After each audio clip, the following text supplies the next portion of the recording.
Your attention, please. We'll be starting the press conference in a few minutes. What I'd like to do is have the following individuals please take a seat in the front row of our seating arrangement. Brandon Igdalsky,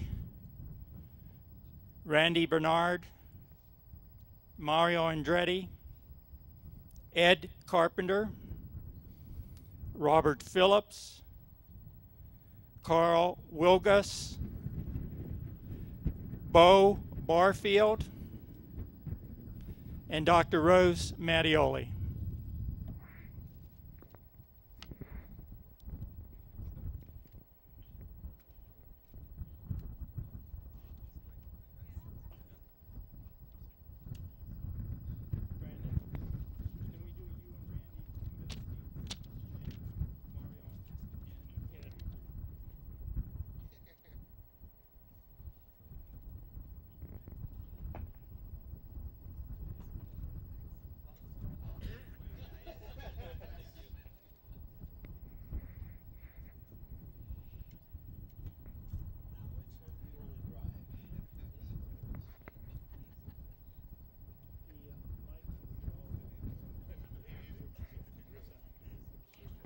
All right, if everyone else would have a seat, we'll get the program underway.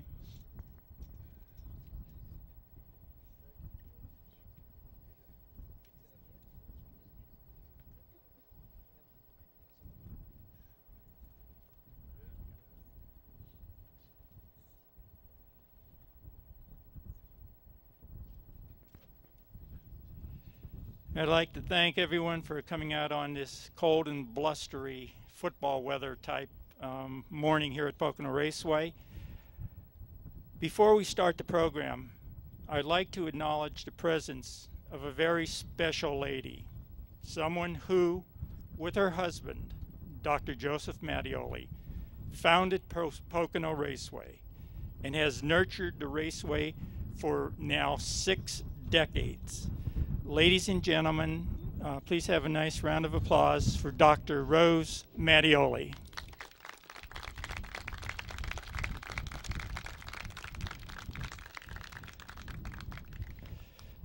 In our presence, I'd like to acknowledge Robert Phillips, President, CEO of the Greater Pocono Chamber of Commerce.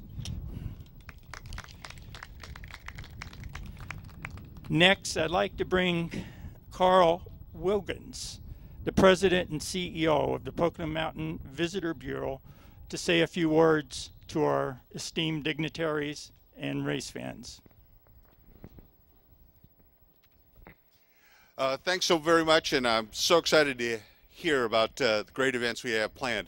It's probably not inconsequential that iconic names. Just yesterday we had an Ironman 70.3 triathlon here, to have the NASCAR family here, and now to welcome Indy Racing. I think it represents what the Pocono Mountains are all about and what they aspire to be, is a mecca for racing fans, whether you be on foot, pedal, or in an IndyCar or a NASCAR. This is a place to come, and we hope that this partnership will last for many years. We know that the economic impact to a community that relies on tourism as its lifeblood is important to all of us, and we are enthusiastic and excited, and I think hopeful for some July weather here very shortly. So thank you much. Thank you, Robert.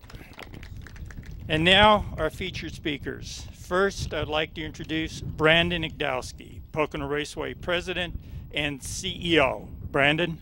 Thank you. Over here, right there. All right. And thank you, everybody. And I agree. July weather will be a lot better than this.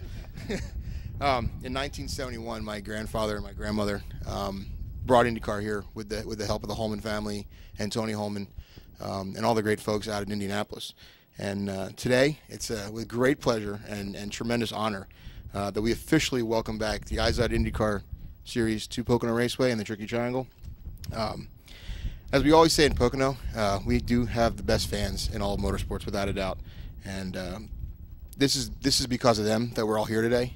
They made it perfectly loud and clear this year that they wanted IndyCar back here.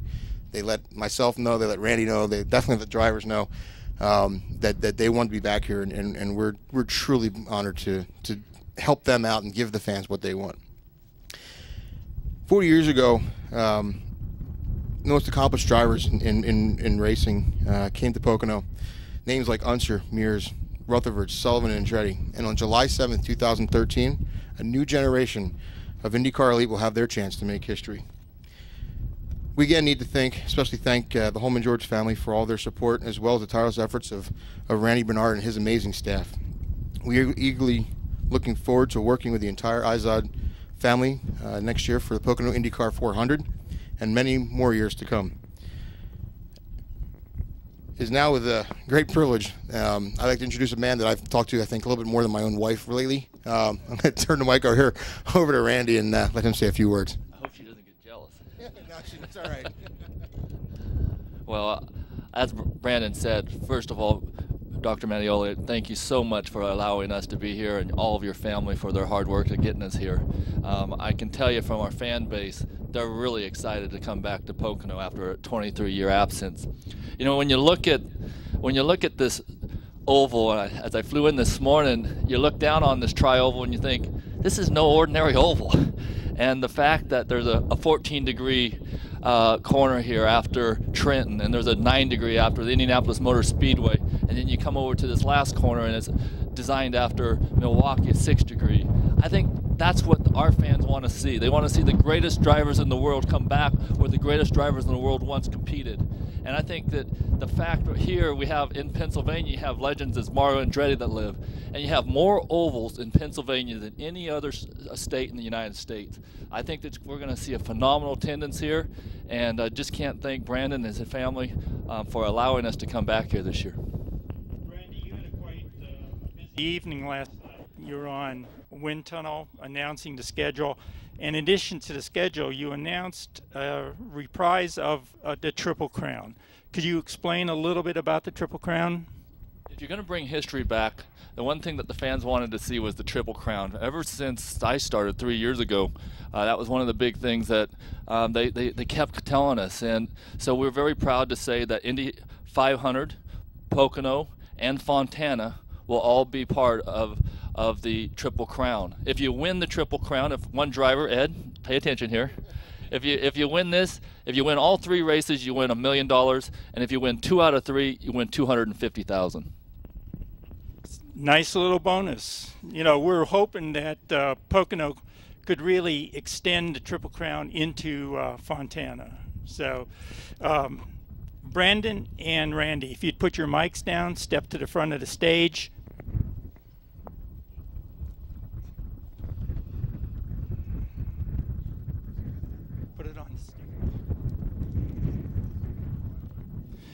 We were going to have this very professionally draped and everything, but with a wind chill factor and 30-mile-an-hour winds, this is the Pocono 400 IndyCar logo.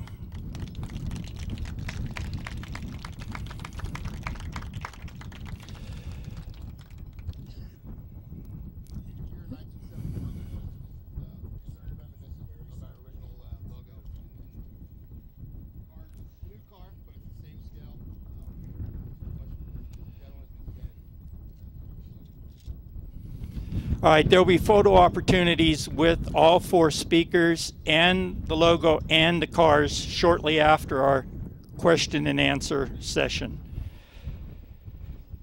Our next guest needs no introduction. He is a 4-time IndyCar Series champion and winner of the 1986 IndyCar race here at Pocono Raceway, the legendary Mario Andretti.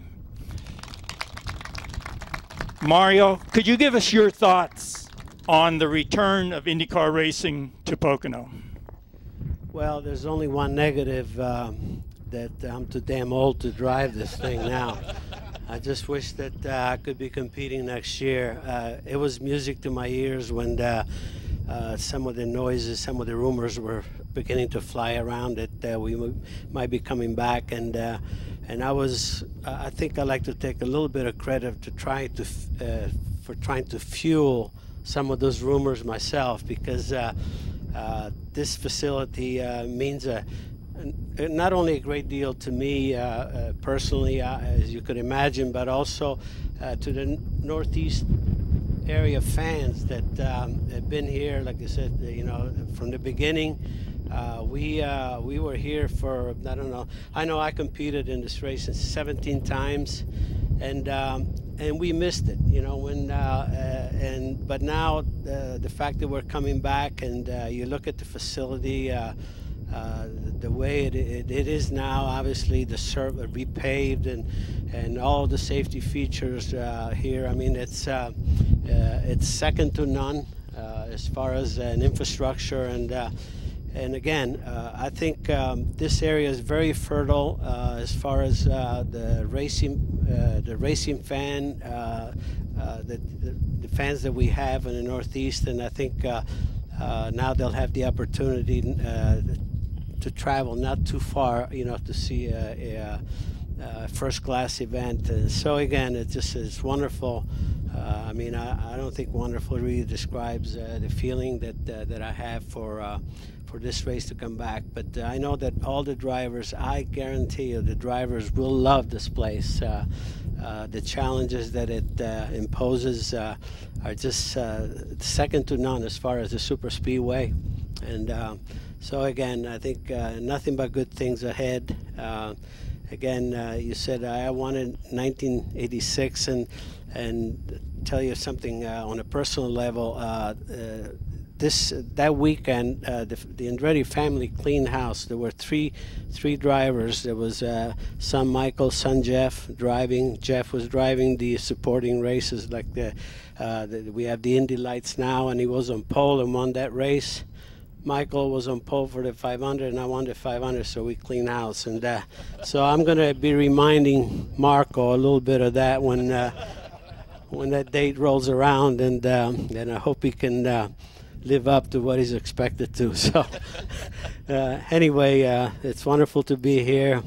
Thank you, Rose. We love you and the entire family for having this playground for us, and just great to be back. Thank you, Mario. And as Mario said, he competed in 17 of the 19 races that were run in Phase 1 of IndyCar racing here at Pocono Raceway. In addition to his win in 1986, he has 5 top 5s, 9 top 10s, and has run the most laps of any driver here at Pocono. So when the new breed comes in, Mario, you're going to be able to give him some pointers? You bet. And they better listen. All right, speaking of new drivers, next we have the winner of the 2012 IZOD IndyCar Series season finale at Auto Club Speedway just a few weeks ago, and he is currently the only owner driver in the series, Ed Carpenter. Ed, you had the Pocono Raceway Chevy Camaro pace car on the track a little bit earlier today. Can you give us your thoughts on the challenge that Pocono presents and your anticipation about running 400 miles here at Pocono? I actually did the smart thing and handed the keys to Mario because like we were talking, anytime you can learn something from a legend, going to take him up on that. And like you mentioned, I'm a car owner. As excited as he sounds about racing, we might have to talk after this. But no, I'm thrilled to be here, not only today, but thrilled that IndyCar is coming back here next year. Just pulling through the tunnel and coming into the facility, you really get that feeling that this is a special place. That same type of feeling that I get at Indianapolis. So can't wait to get on track here in the IndyCar.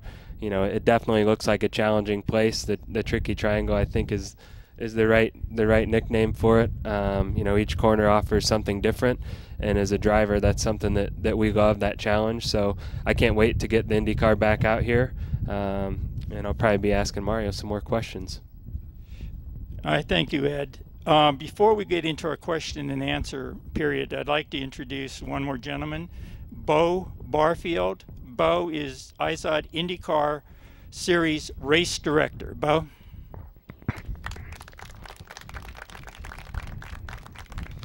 All right, what I'd like to do now is, of our 4 panelists up here, anyone who has a question that would like to ask of them?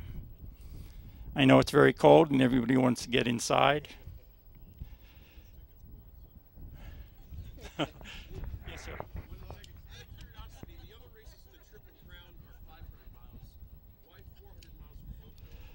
The question was, the other races in the Triple Crown are 500 miles. Why 400 at Pocono? We felt that having Pocono on ABC Network was very important, and the time that we were allotted on that particular day was 3 hours, and we could have decided to go with NBC Sports Network, which would have been a great choice as well, but we wanted to make sure that this one was on ABC, so we chose to go with the 3 hour time window on ABC and chose for us a 400-mile race. Yes, Dino?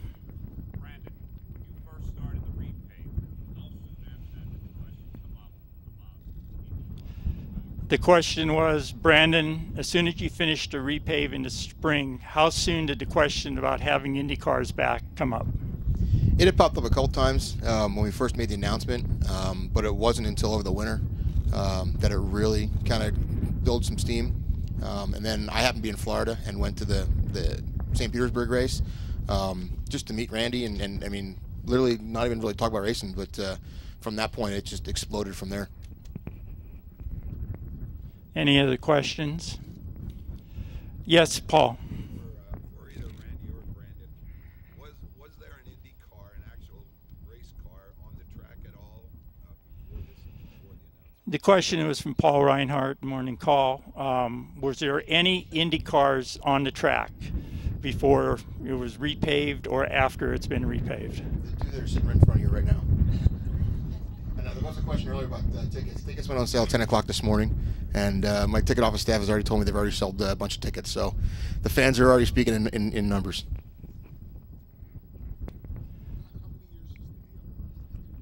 They'll be here for 3 years, and hopefully a whole lot more after that. Yes. Question is, will there be a test session? I'm sure there will be. I know we've been talking to the tire guys and IndyCar themselves right now and trying to find a date that'll work for everybody and get some cars and some drivers out here and let them see what Pocono's all about. We'd like to do it this year if it doesn't get too cold. Yes, Sean. Also, what will be a sports series that might be? Question is, what is the sports series in conjunction with the IndyCar race? The light series will be joining the weekend festivities. I don't know if we're going to run them on Saturday or if they're going to run them on Sunday yet, but we're still working on the weekend schedule, but the lights will be here. Chuck Ivler. Mario, do you think this race will help revive IndyCar racing in the Northeast? There are always so many tracks there. Every time you come talk to any fan, they're talking about it. How about that? The question was to direct it to Mario. By having a race here at the Oval at Pocono Raceway, would that attract new viewers and new race fans in the Northeast? Well, if there's one venue to bring IndyCar racing back to the Northeast, definitely this is it. And you know, we know that we're in the proximity of you know, wealthy area of fans, of a fan base, and it's a matter of just creating the buzz and promoting enough to create that interest that that will bring the fans. So I think that I think we should be good. I think the attendance will be great here. Any other questions? Scott Walsh. The weekend schedule is going to be a 3-day weekend, Friday, Saturday, Sunday, or Saturday, Sunday? Question was, will it be a 3-day weekend, Friday, Saturday, Sunday, or just Saturday, Sunday? We're still working on the full schedule, and obviously the first year most likely it'll be a 3 just to give the guys extra time. But we're still trying to work that out. Yes. Also, back when the race first started here in '71, there were a lot of connections, just like the Indianapolis 500, all the way down to Carton Milk and Victory Lane, 3 wide down the front stretch before the race, and also I believe that was also 33 cars. Any possibilities we might put some of that also? The question was, when the race was first run here back in '71, there was a lot of traditions. Milk and Victory Lane, 3 wide starts. Are we looking to do anything like that in 2013? We'll definitely look at all that stuff, and you can tell by the logo that we're going back to what we were. I can't say that all of that is going to come back, but we're looking at every possibility and what we can do. And as we go through the winter here and start putting things together, we'll keep everybody abreast of how we're going. Chuck Ivler. Mario, the connection with Baltimore, the Andretti connection, and this, do you see these working with each other, mutual interest? I think for sure that one can feed off of the other, no question about it. I think we have seen that when Long Beach came about, and then you had Phoenix, just 150 miles down the road, and a lot of people thought, oh, gee, they're too close, and even too close in as far as the dates. And something, one fueled the other, and I think this is what's going to be what's going to be happening here, no question. I think this will help Baltimore, and Baltimore will help this, absolutely. All right, one more question.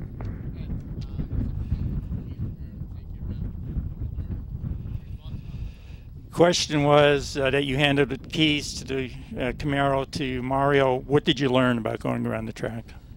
Just some of his feedback and memories from different challenges, which corners he enjoyed the most, where the challenges lie, and what to be expecting. So I think, having only been around the track in a Chevy Camaro, there's going to be a lot to learn, and hopefully it is a 3-day show, because it looks like a really fun track, so the more time we get on it, the better.